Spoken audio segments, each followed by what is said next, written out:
That'll get them, boys. That'll get them. You gotta really get you back in there. Really get you back in there. Scare out some good ones. Scare them out. I'm Erick Baker, and I've lived in Tennessee my entire life. However, for the last decade, touring the world, I've only seen it passing by from a windshield. But finally, Tennessee is calling me back where I belong. There's a place you've never been that's right where you want to be. I want to rediscover how great my home state is, and I want you to come with me. Uncharted.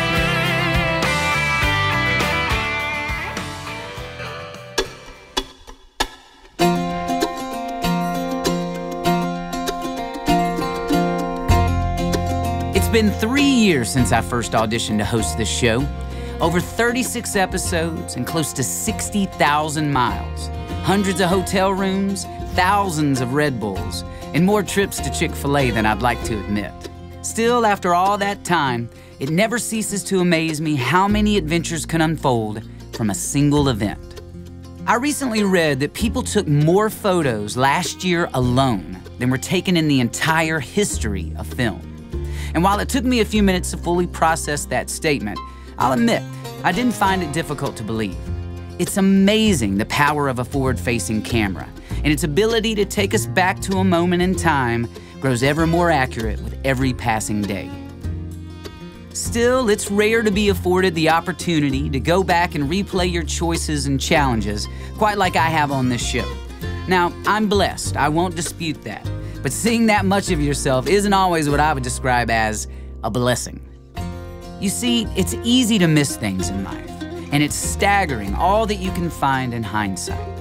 And if you should ever be presented with the chance to rewind and review even a single day, I promise you'll be surprised by what you find. There will be options that you missed and opportunities you overlooked, sure. But even more fascinating is the series of events strung together by the meaning of your life.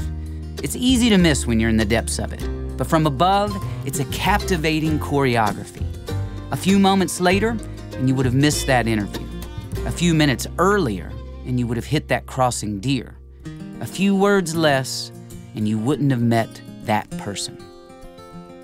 Today is one of those moments. I first met Bill Haley while filming for another episode at the Tennessee Aquarium in Chattanooga. He was a liaison helping the crew and I with an episode on pollinators, who at lunch offered up his daughter's deli down the street. And as I chatted with my producer over spring pea and chicken salad, Bill mentioned another connection he had to the outdoors, an annual activity that he held as the Soddy Mountain Hawk Watch. Our ears peaked, and thus began another adventure.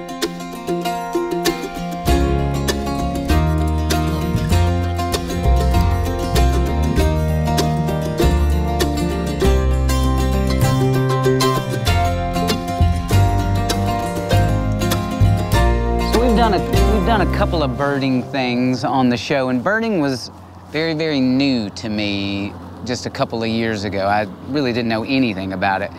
Just what is it about birds? I mean, because when I first heard of birding, I was like, man, that didn't seem like it was something that would interest me. And then we did a thing on hummingbirds, and just, you know, now I've got hummingbird feeders, and I look out the window, and I'm just so excited when I see them, so I just compare that. I mean, this is a much bigger scale, and yeah, this is much different from watching the hummingbirds at your feeder. You put a pair of binoculars on, and you start looking through those binoculars, you see the world in a whole different light. Yeah. Because what looked like a little small, insignificant thing to you before that you couldn't really tell much about, you say, wow, that bird has got some beautiful bright colors. It's got really neat patterns on it. You know, there's all kinds of things. Mm-hmm. And it's just the challenge of learning the different field marks to identify the birds. This ridge that we're on is part of the Appalachians chain. This is Walden's Ridge, and it's a continuous ridge all the way up to the northeast, all the way up into Pennsylvania and even further. Okay. And the hawks typically will use these ridges to migrate. Now, we've got a wind coming today out of the east-southeast, which means that the wind is hitting the face of these ridges, it's deflecting up off the ridges, and the hawks kind of use that pillow of air to help them come south. You know, why should someone get out here and Watch hawks. We see more hawks in a season than most people will ever see in a lifetime. Most bird watchers will ever see in a lifetime. We see more sometimes in one day than they'll ever see in a lifetime. Totally. For me, that's a big payoff. Yeah. You know, I could be sitting in my office, but... Well, and you get to be a fly on the wall, so to speak, as these birds fly by and do what they naturally do. And some of these experiences that I talk about, they may have only happened once or twice in 24 years. It's something that you can't just walk over the top of the lookout and expect to see one of these things. Right. You put the time in. Here's some things you need to bring if you come to Soddy Mountain. Okay. Bring a chair to sit in. You're gonna get awful tired standing up the whole time. Right. Yeah, we do get to sit down sometimes. You need to bring a wide-brimmed hat, keep the sun off of you, sunblock, of course. Also, bring a good pair of binoculars, and just be prepared to sit here for a while because you're not gonna see the whole thing all in 15 minutes. Right. Okay. There are some people that come up for just a short time, but some people will come and sit. Bring your patience too. Bring your patience. And bring your eyeballs. Your eyeballs are important, Eric. Eyeballs are important. I got them. Super cool, man. You're bird master. Right? I've just been at it for a few years, Eric. That's great. We'll give you 2 or 3 years. You'll be good to go. I'll get my wings eventually. I'll get my wings. I'm glad this has a lot of pictures in it. It's a perfect book for me. As Bill mentioned, I caught sight of something pretty spectacular while up on Soddy Mountain, including the mountain itself. Once again, I took note of the fact that something extraordinary had been happening just outside the scope of my day-to-day. And as I flipped through the pages of our field guide in between counts, I decided I wanted to know more. So I called up my friends at TWRA and I told them to tell me all they knew about birds of prey. There's an easier way, they said, but you'll have to go back to school. Good morning, everybody. Today we are at Clinton Middle School at the Clinch River Raptor Center. And hopefully they're gonna let me in this place. 1 out of 3 isn't bad, right? When folks used to ask me what my least favorite subject was, my response was always simply, school. That one word seemed to sum it up for me. And until now, I believed it was a sentiment that was fairly universal. But looking around the Clinch River Raptor Center, nested neatly behind Clinton Middle School, all I see are smiles rather than sullen expressions. But before I can settle in too much, Center Director Katie Cottrell rounds me up, setting a slotted spoon and a spent coffee can in my hands, and a mischievous smile spread across her face the whole time. Okay, now is there an actual bird in here right now? Okay. There is. So you said earlier, don't be loud. Yeah. Don't move your arms around. Yeah. Keep low. Don't stand. Don't face on the bird because it's frightening. It's like a challenge when you stare at them. So. Oh wow. So no eye contact. Yeah. Well, no staring contest. You can look, but don't just. Okay. All right. Okay. All right. Awesome. So. Oh, wow. This is a broadwing hawk that was caught in the grill of a car. He was extracted from the grill of the car, and he had broken his elbow right at the joint. Okay. So we're going to hope to place him with somebody who wants him for education because he's a very nice bird, and he'll make a nice little education bird. Okay. See how non-aggressive he is? You see what he's doing? That's a sign that he is not aggressive. He's ducking his head down, and so it means that he would probably be a fairly tractable bird. And so someone who has an education permit from the state and federal government can possess him. And I bet this is the pooper scooper. And that's the pooper scooper, and we just go around. If you stay really low, the bird usually will sit pretty calm, and then when you get to the point where you can't really do it without getting too close to the bird, you go around behind and give him an option for leaving if he doesn't want you there. So you can go around to the back of the perch. This looks a lot like my room that I sleep in at home, so I'm very comfortable with that. Although I have to clean my own. How long are most of the birds here? Like how long has this bird been here? Usually if there's a break, if they've fractured something, It's usually 4 to 6 weeks to heal and 4 to 6 weeks of exercise. Okay.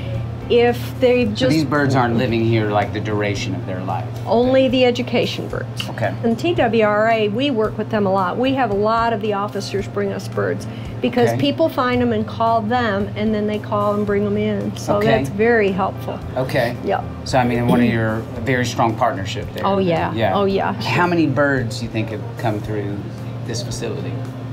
2,700 and something. Wow. Yeah. And that's since, when did this start? About 1985.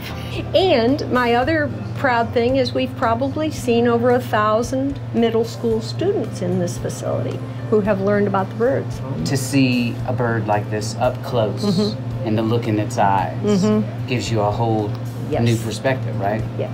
I'll stop gabbing and I'll get to cleaning. All right? Snack time, everybody. Y'all been working hard. Come get your snacks. I'd rather have 3 years of volunteering in the Raptor Center behind because that'll help. Yeah. Get a scholarship. Oh, right on. So are you going to be, is that what you're going to do? Is veterinary school? Yeah. Nice. This is so crazy. You guys aren't freaked out at all by this. Oh, wait till you get the bird. Man, Wait till the middle hawks are school's fed. way different from when I was there. Wait till the hawks. Wait till the hawks. So does TWRA, I mean, do y'all do rehabilitation? TWRA does not do rehabilitation of animals. We look at a species as a whole, not an individual, but we regulate it. The regulations deal with the facilities, which species they can have. They have to keep records. They have to have permits for rehab. Back in the day when eagles were low numbers, I bring bald eagles before to Katie, and she brings something out of the breeding population, helps recover it, and puts it back into the breeding population. Right. And that's where that one individual that's right. One individual does yeah. make a difference. Yeah. The animals have value in themselves, but as an agency in a whole, we just don't have the time or resources to do rehabbing. You said you're a falconer? Yes. You're not just a biologist? No, I did this. This is prior to my agency work, which I love my agency work, but this was my passion, was birds of prey. And where they rehab them, I train them to go hunting. It's a sport. So falconry is a sport, been around for thousands of years. I've got birds, and I actually go out hunting, squirrel, rabbit hunting, bird hunting, and they follow me through the woods. They're not injured. Okay. I have a special state permit for that. Has nothing to do with my job, but I have a state permit, and then I take those animals hunting. You can turn me into the Beastmaster? We will like turn yourself, you. Or are you the Beastmaster? No, but I think you can do it. All right. I'm pretty confident. All right. Well, I'm going to get your card, and we're going to hold you to that. Sounds good, yeah. All right. Well, man, thanks for coming out here and hanging out with us. Now, I'm not altogether sure what a falconer even is, but after an afternoon with these beautiful birds, I know I want to know more. And in looking over those few hours I spent at the center, I'm back to appreciating that captivating choreography that I mentioned earlier. By the end of the day, I was about to set off on my third adventure, all spawned by one conversation and one morning up on a mountain spotting hawks. What's beautiful is that I wasn't alone that afternoon. Rather, everyone around me was in the depths of a dance all their own. From one center blossomed a beautiful partnership. Two agencies collaborating to capitalize on their individual strengths. And in the midst of it all, thousands of lives, both those of the children volunteering and the birds they help rehabilitate, have been touched, set spinning and skipping down a path they may have otherwise missed.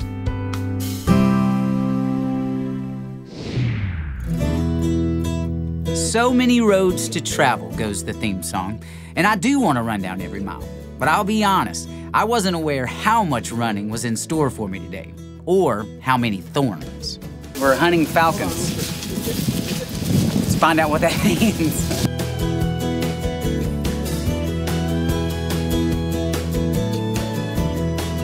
Trying to find rabbits and squirrels is what we're on the hunt for. And this is my kind of hunting because you can be loud, so.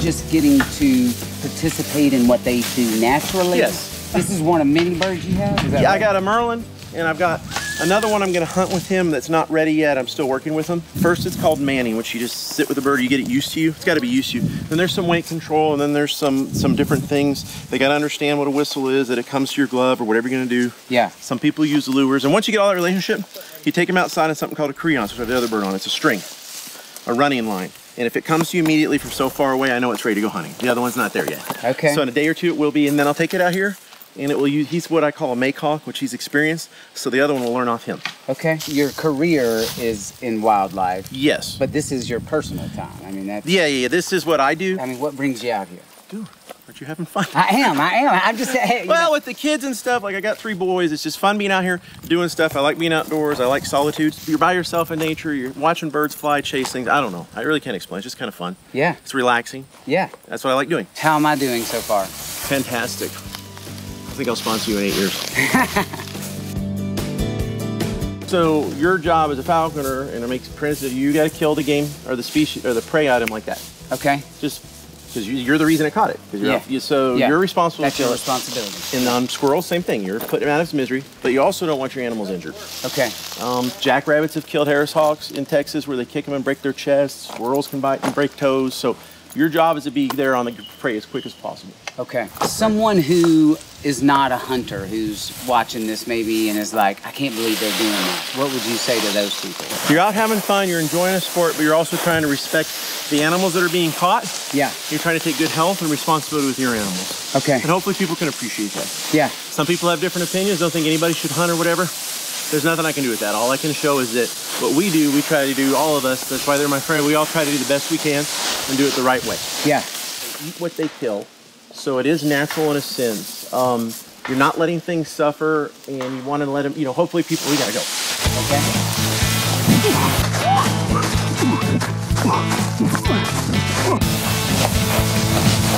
Come back on.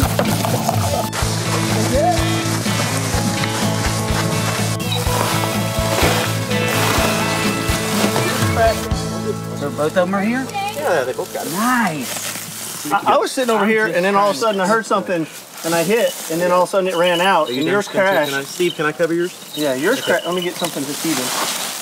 If we were done for the hunt, I let him eat as much as he wants, but if he starts eating a lot, he won't hunt anymore. He's done. Okay. He's killed a lot of stuff over the years, so the transfer is, you let him eat a little bit as a reward, you cover it up, you throw a little piece of food, he leaves it willfully, you put it up. Him, I kind of pull off the head under leaf. It's no big deal with these species of birds. Other ones, you gotta be real careful how you do it, but he's good. Yeah. Benjamin, that might be a plus. What? If only you knew how to land.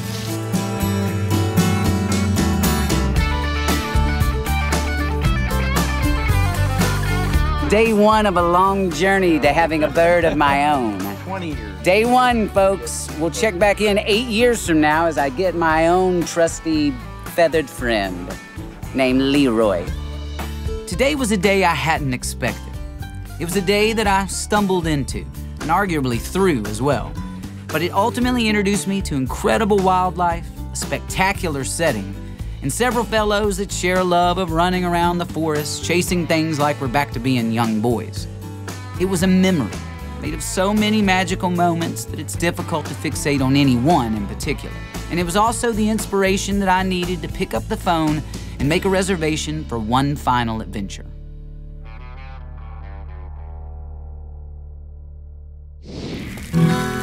In the days before our falconry hunt, when friends and family asked me about what I'd be hunting with, and I replied, a Harris hawk, I got quite a few curious stares and furrowed brows in return.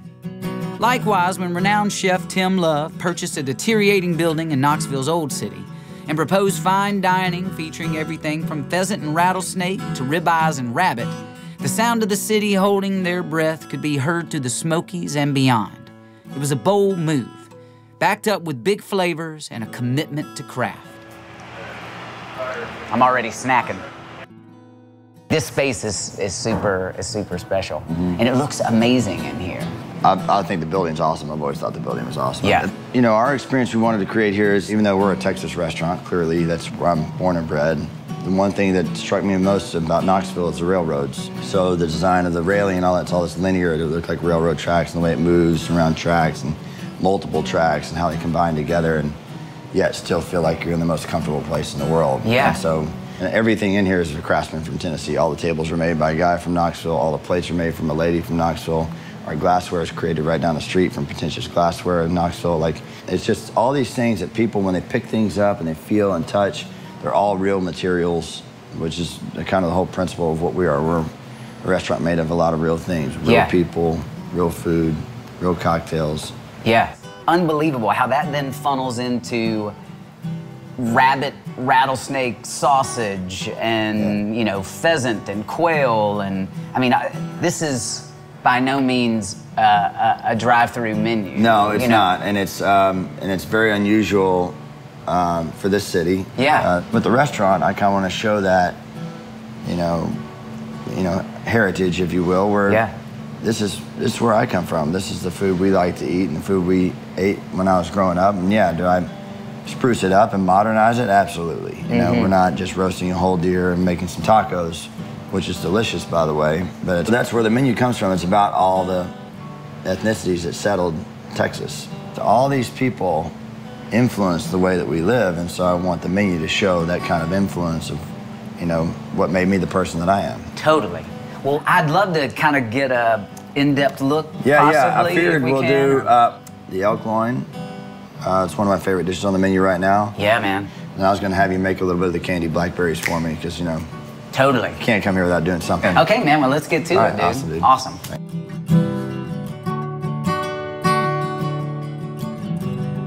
All my inspiration comes from other people. I always say in cooking, nobody ever invents anything, right? If you say I'm the first person to do something, it's a practical impossibility to try. It's a lot like songwriting, or I mean, writing. That's in exactly general. right. I mean, it's you're bringing your experience into it, so that's awesome. Well, this particular meat I think is one of the most beautiful meats in the world. It's really rich. It's very lean. So in order for the meat to be tender, we got to let it rest. Okay. So we sear it, then we let it rest. Okay. As it rests, it'll bleed out. See how it starts to bleed out like that? Yep. That's what you want to see. Now, we're going to finish it in the broiler. Bring it up one temperature. So when you cook meat, you want to sear it or grill it or however you like your meat done. One temperature below what you like. Let it rest for at least 15 minutes. Okay. And then finish it in a broiler, finish it in the oven. Okay. The broiler in the oven. Now, what is the best piece of meat you've ever done. So you just want to get it hot. Yeah. And that way it's already relaxed. So it's not shocked anymore, it's much more tender. Now, this is where it gets fun. So we have the salsa feed.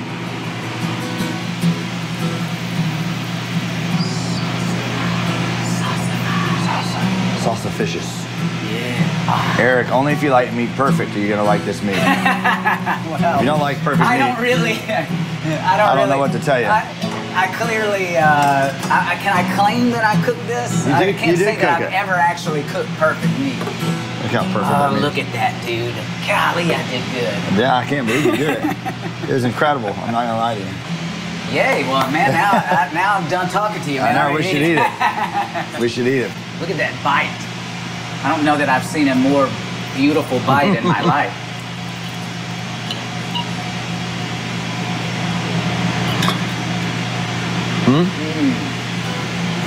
So contrary to what everybody thinks about game meats being gaming, yeah, it's all just a matter of how you process. I'm never leaving, ever. I've eaten it. We haven't even gotten to the cocktails yet. That's when I got you. Then I can't leave. That's right. Treat yourself immediately. I'll be here. I'll still be here when you come. Wow, dude. I mean, it truly is spectacular. Awesome. I mean, wow. Chef Love's success sits at the end of a pretty spectacular journey. A series of events peppered with passion, as well as close calls and chances. It wasn't a story of guarantees, as much as one of gumption. And while the selection ebbs and flows with the seasonality expected by a chef so keen on stewardship, the mentality at the heart of it all is a masterpiece. A man on a mission to craft memories over menus.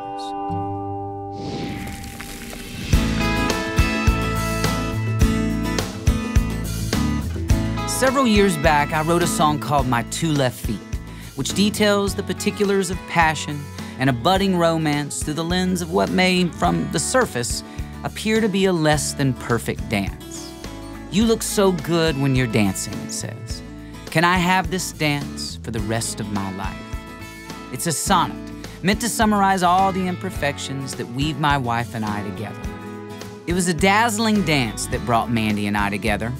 much like the journey that brought us to our first home, our first child, and most of the firsts that have continued to follow. At times, I've been frustrated by the steps and critical of the choreography. I've asked life if I could sit the next one out, and occasionally, I haven't been convinced that I wanted to dance at all. But as I mentioned at the beginning of our adventure, the ability to play, time and time again, more than 36 episodes for the past 3 years of my life, has afforded me with a perspective I'm not sure I would have otherwise prized. It's helped me realize that, truth be told, we're dancing in this life no matter how much of a fight we put up. We can kick and scream, or we can shimmy and jive. We can follow a routine, or we can kick up our heels and have a good time. On this adventure, I managed to hear the music start up, and rather than rush to hide behind the bleachers, I rushed to sweep up what life had to offer. And ultimately, it whisked me away into a world of wonders I would have otherwise missed. So it's true, folks. You look so good when you're dancing, and all I can hope is that you keep dancing the rest of your life.